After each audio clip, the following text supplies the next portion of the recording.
नमस्कार, मैं रचना शर्मा और चढ़ती कला टाइम टीवी देख रहे सभी दर्शकों का स्वागत करती हूं। आप देख रहे हैं हरियाणा के विशेष समाचार।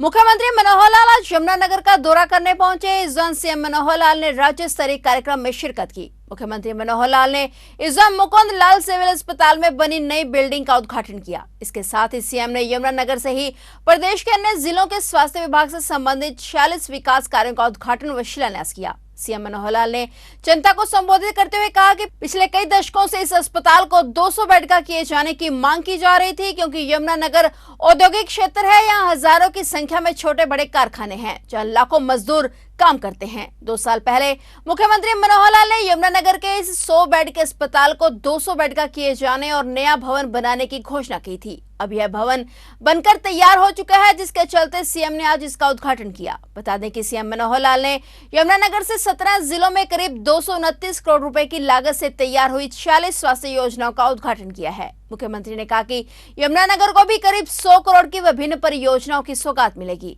मुख्यमंत्री मनोहर लाल के कुशल नेतृत्व में राज्य सरकार द्वारा सार्वजनिक स्वास्थ्य सेवा को प्राथमिकता देने के साथ साथ सार्वजनिक स्वास्थ्य बुनियादी ढांचे को मजबूत करने के लिए निरंतर प्रयास किए जा रहे हैं। इसी कड़ी में एक बड़ा कदम उठाते हुए मुख्यमंत्री यमुनानगर में करीब 100 करोड़ रुपए की सौगात जनता को देने पहुंचे।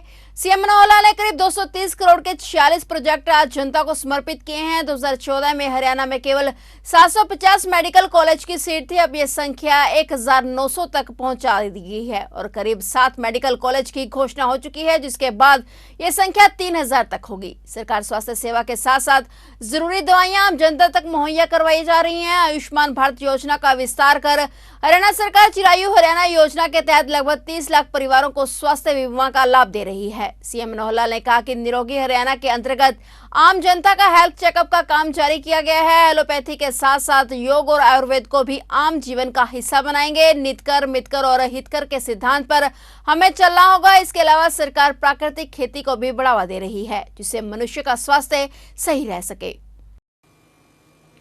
मंच पर विराजमान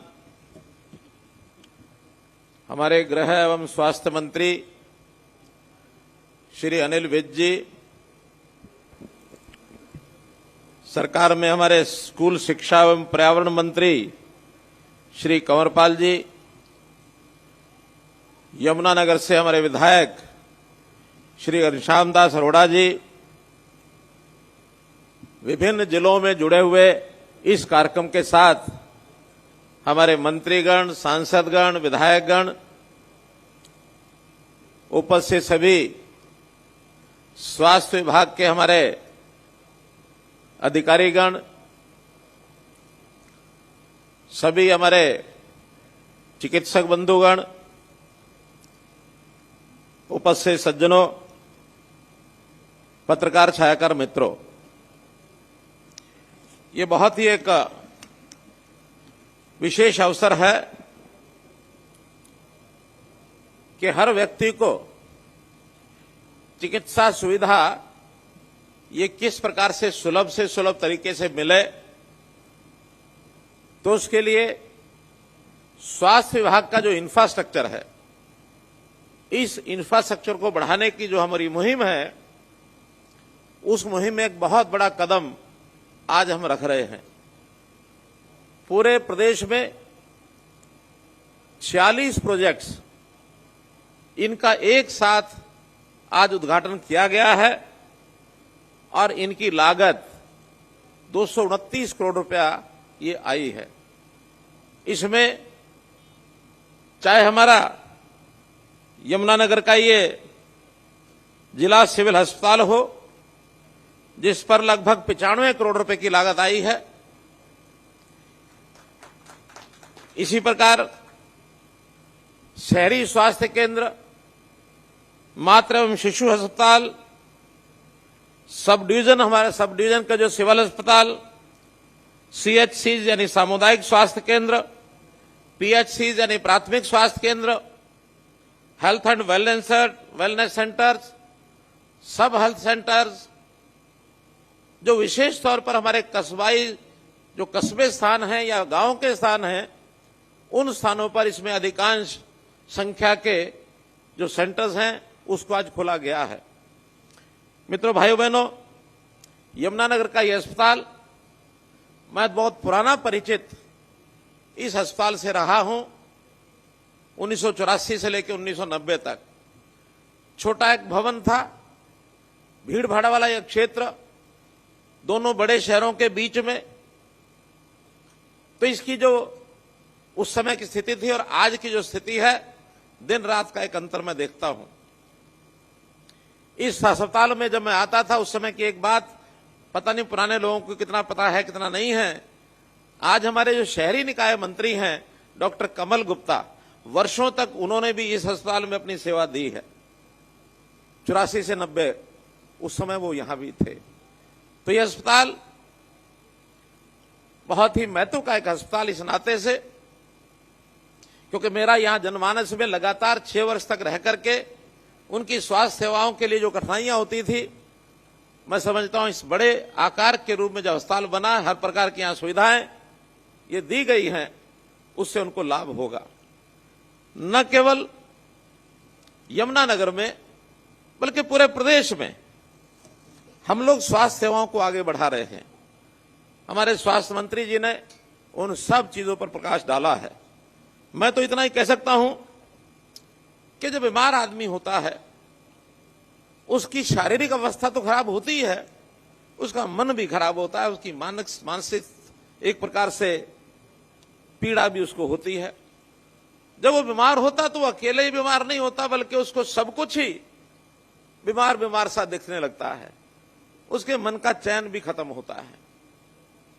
तो बीमारी से ठीक इलाज करा करके कैसे उसको स्वस्थ करना है, उसके लिए हम लोग हर वर्ष अपने बजट को खूब बढ़ाते हैं।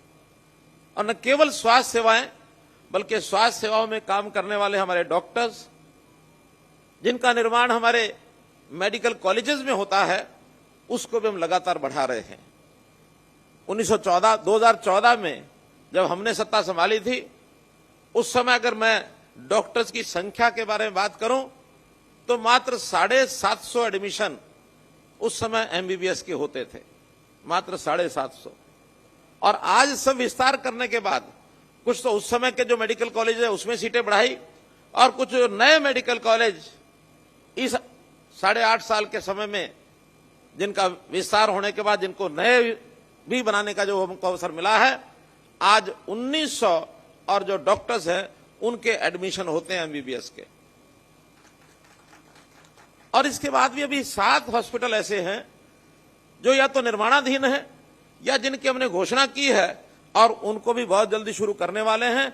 उसमें सौभाग्य से एक मेडिकल कॉलेज यमुनानगर का भी है, बाकी स्थानों पर भी है। कैथल में है, उसका भी काम शुरू हो चुका है, जींद में भी काम शुरू हो चुका है, महेंद्रगढ़ में, नारनौल में काम शुरू हो चुका है, पलवल में, दादरी में, फतेहाबाद में इसकी भी हम घोषणा कर चुके हैं। पंचकुला में भी एक नया मेडिकल कॉलेज एलोपैथी का बनेगा, एक आयुर्वेद का भी बनेगा।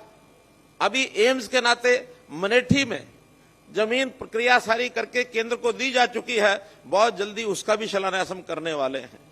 तो जब ये सभी मेडिकल कॉलेज चालू होंगे तो मैं आपको विश्वास दिलाता हूं डॉक्टर्स की एडमिशन की संख्या 3000 से बढ़ जाएगी। और इतनी बड़ी संख्या के बाद ही जो आज WHO का एक मापदंड है कि हर 1000 व्यक्ति पर किसी भी प्रदेश में एक एमबीबीएस डॉक्टर जरूर होना चाहिए, उसके अंदर स्पेशलिस्ट वो भी उसमें आ जाते हैं। तो उस नाते से हमको यहाँ 28,000 डॉक्टर आज चाहिए, जबकि आज हमारे पास 12 से 13,000 सरकारी प्राइवेट सब मिलाकर के डॉक्टर हरियाणा में हैं। तो इसकी संख्या और इसी के साथ पैरामेडिकल स्टाफ, नर्सिंग स्टाफ, इसको भी हम बढ़ा रहे हैं। नर्सिंग की हमारी नई पॉलिसी ये भी लागू हो चुकी है, तो बहुत से नर्सिंग कॉलेजेस में नए खुलेंगे। हमारे युवाओं को, युवतियों को रोजगार मिले, तो रोजगार के नाते इस पढ़ाई के साथ साथ उनकी स्किलिंग करा करके आज इस प्रोफेशन की दुनिया में भी, भारत से बाहर भी बहुत बड़ी मांग है। हम अपने युवाओं को और उनको भी रोजगार के नाते और सेवा के नाते बाहर विदेशों में भेजने की भी हमारी योजना है, ताकि इसको हम शुरू कर सके। मित्रों, बीमार होने के बाद स्वस्थ करना, उसका इलाज करना, ये एक काम है। फिलहाल हरियाणा के विशेष समाचारों में इतना ही और नए समाचारों के साथ फिर से हाजिर होंगे। तब तक के लिए देखते रहिए चढ़ती कला टाइम टीवी।